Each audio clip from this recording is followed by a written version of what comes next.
What are some of your tips for people who are putting together a kit? FLUX. Oh, FLUX. FLUX. I definitely misheard There's that. one tip. If I'm only allowed one tip, Yes. it's FLUX. Yeah. What about Yeah. creating a kit, though? Oh, about creating a kit. Yeah. FLUX, though, I totally second that. Yeah. Absolutely. We're always learning and we're getting, we get feedback about our kits, and watching people put them together is always very informative, because people will do things that you just had no idea to expect when you are more experienced, right? And so, making pads have a big enough annular ring to solder to, even if you have to expand that over like what a normal soldering pattern is good. We're trying to do more kind of tricky things to make things that are a little bit finer pitch, not so fine pitch. So for example, if you have a transistor that goes through, you can buy ones that have preformed leads that are bent out a little bit more so that there's more space. Or you can also you can stagger them. You can stagger the pattern so that you have like 2 holes here and like 1 hole here, and you just have the person bend the middle leg out. So things like that are pretty helpful. And we're probably actually going to switch up our switches in the next run of them, because we've noticed that people do have a little bit of trouble there because they're a little close to each other.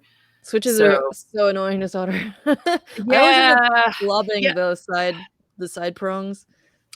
I really like having switches with side prongs because I feel like they last longer, because you have a mechanical mount for the switch that is separate from your electrical mount. And that's a big thing with connectors, right? You never want your electrical mount to also be your mechanical mount, because eventually, the stress will break your electrical connection.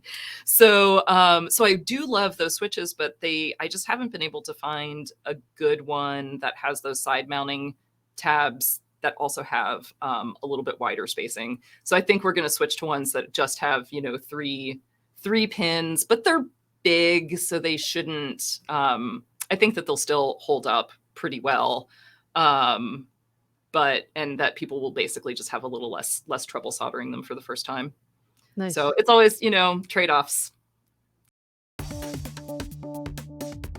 My idea was to build the crown, but I wanted to break it up and like give it to different people, mostly women that I admire. They each have like a single battery and like a single switch. So it's its own thing.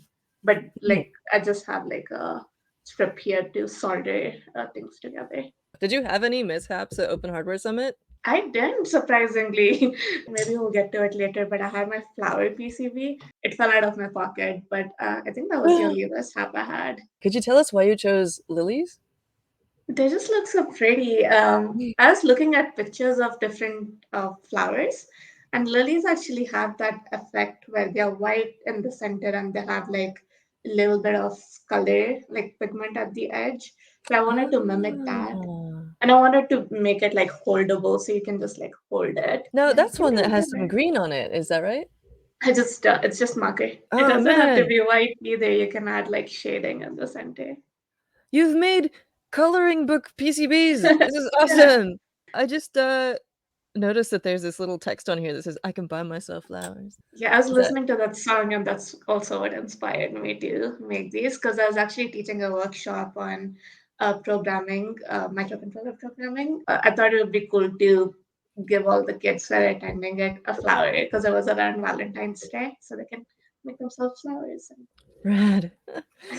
Your wearable wire gauge earrings, and you did 2 different versions. There's a sort of like Fibonacci spiral over here, and then you've got this rectangular one. You've mixed it up with charms and stuff. I use my the DigiKey ruler all the time, and the thing I use the most, more than anything else, is the wire gauge hole. So I have to carry this around everywhere.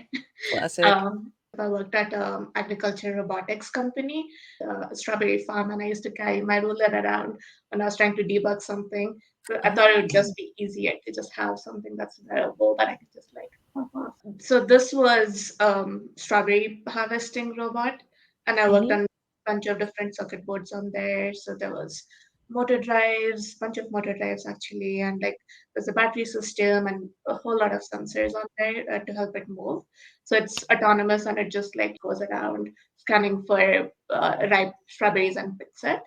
But it also does other things. It had a UV disinfecting bulb on Mm. it instead of chemical pesticides. So that was really cool. They have cameras in their arms, so they do like a scan and see what the strawberry grill looks like. So there's machine learning on there. And there's so many classifications for the strawberries. I learned so much about strawberries working there because there's like a threshold that they need to be a certain size and shape and like a certain amount of red for it to be pluckable.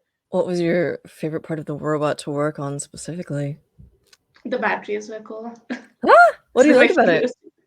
it's just like kind of scary because it's like a giant bomb basically. So when it works, it's very satisfying that I didn't kill myself. I think Talk about job satisfaction. One of the biggest things that I try to do with my projects and my work in general is two things. I like to make them as accessible and cheap as possible, so I can lower like the barrier to entry for people that are trying to get into the space. And the reason for that is like, as I was talking about with the Nugget project, like when I first got started in hacking and making, like I found that a lot of the tools that were out there were kind of like black boxes. They weren't intuitive. A lot of the content that I was finding wasn't exactly beginner friendly. Um, and honestly, sometimes like the community as well can be a little bit gatekeeping. Mm. So for me, like one of my biggest passions is lowering that barrier to entry, making projects, education, open source tools and stuff like that a lot more accessible and free for people to access. The Nugget is definitely my biggest passion project in that area, where I'm trying to do like a whole lot of educational stuff with this. It's definitely a great beginner friendly platform. It's just like really intuitive. It's fun to use. It's a fun shape and whatever. I'm developing like content around it. I'm developing all sorts of like educational modules and tools and resources and things with this device as it grows. A thing that I try to do with some of my other hardware projects in general is also just make them as cheap and easy to replicate as possible. And one of the ways that I do that is through the use of microcontrollers. So I guess we can talk about this project in a second. But one of the things that I was working on was a project called DNS Drive-By, which I actually Mhm. did a write-up on Hackster about. Yeah. But a lot of my research is, yeah, in the domain of like wireless hacking and signals intelligence, because that's what mostly interests me. But a lot of the tools that are out there for that are like, you need like a Raspberry Pi and like a Wi-Fi dongle and like all this other gear to get started with that. So that can be like a little bit expensive, but also scary to get started with. So with microcontrollers, these things are just really damn cheap. You can just slap them together pretty easily. If you end up like blowing one up or whatever, it's fairly easy and cheap to Has replace. that happened to you? So, oh, all the time, yeah. I have like a handful of just, like exploded parts on my desk Wait, how are you from exploding these? just connecting the wrong wires, wiring things backwards, plugging in Legit. capacitors backwards, the usual over voltage, things like that. Oh yeah, caps will do that. Circuit board design flaw. Um, like these two prototypes I have here, which I had to bodge. Oh my gosh, my hands are shaky from the coffee. But yeah, lots of screw ups go into this process. But anyways, yeah, microcontrollers are just getting like very advanced very quickly and also a lot cheaper. Like particularly with the like the ESP8266 platform, which is one of my favorite Wi-Fi microcontrollers. You can find one of these things for like $1 to $3 on AliExpress, and they're capable of running Wi-Fi attacks. You can do network monitoring. You can do promiscuous Wi-Fi sniffing. So I create like a lot of demonstrations where I show how to use this for things like war driving, for instance, or I've worked on a couple pretty fun projects like what looks like a USB wall charger, but actually has like a baked in Wi-Fi chip that can detect if like certain people are in the area, things like that. But yeah, microcontrollers are a big part of my research because it makes it really cheap and accessible for beginners to replicate some of the projects that I'm working on.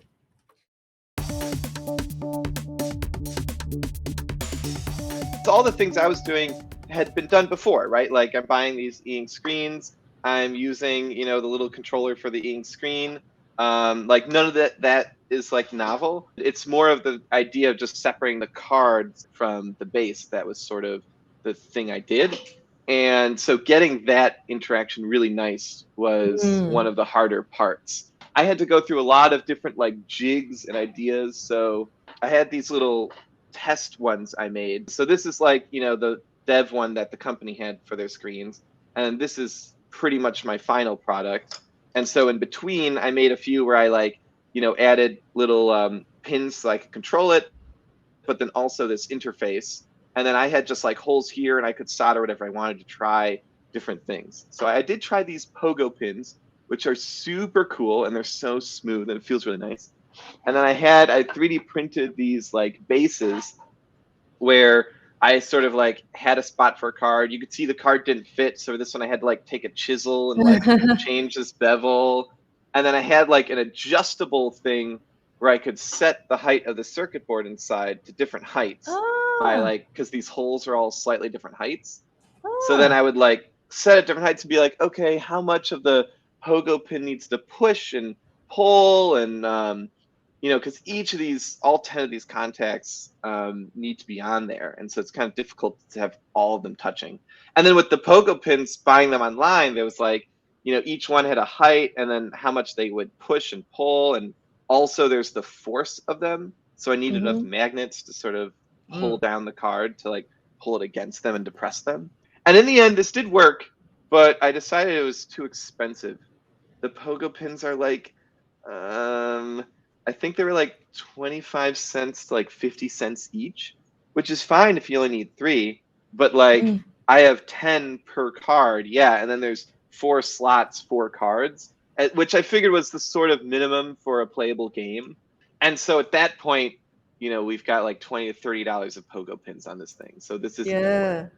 Yeah. So then I switched to something called spring fingers. It's going to be really hard to show them because they're so tiny. So yeah, there they are on there. You kind of see they're like the little square thing in the blob of the circle contact of exposed metal. They look like little cranes and they depress, so they're just like a little spring lever like this and they kind of like push down like that. I believe what they're actually designed for is to be the internal connections if you're making a device, but they're not really meant to be this sort of like interface like I'm using them for. I don't think they were ever designed to be on the outside of something. But yeah, surprisingly, they haven't like broken or fallen off yet. So, maybe I would want something better eventually. And the pogo pins are way more fun and satisfying. But for now, I think these work pretty well. And I was kind of proud of how, they managed to work. And now pretty much every time I slap them on and then it works, I'm like always amazed. I'm like, oh my gosh, it worked. But it pretty much doesn't time. I think, let's see, we can try here. There we go. There's yay! It's my thingy. Yeah. When it comes to the robot insides, so we've got the RC car part from the marble robot. Then you've got this amazing Muppet you put together. Yeah, the car part is I sort of treat that as a block, and I try not to mess with it too much just because of the safety issues. But everything above the surface of it is all custom and all runs off of a different system. So yeah, the puppet itself, the body of it or the skeleton has 6 servos in it, I think. So it has a waist forward and back movement. It has a shoulder side to side, a neck side to side as well, and then it has a head tilt, and then the upper and lower jaws are each independent. So when they're moved in tandem, the whole head pitches, and when they're moved opposite each other, the mouth opens and closes. So I love how the hair also gives it an extra bit of dynamic movement. Yeah, totally. It's a little bit of uncontrolled mayhem. What tends to break the most on this, and how do you reinforce it? I have to say that that almost nothing is broken on it. Nice. The one area that we had the most difficulty was with temperature in the head. One of the issues is that the puppet, it requires a significant amount of force to actually get it closed to the point that when you watch it playing, you perceive like a B or a P or a closed mouth consonant.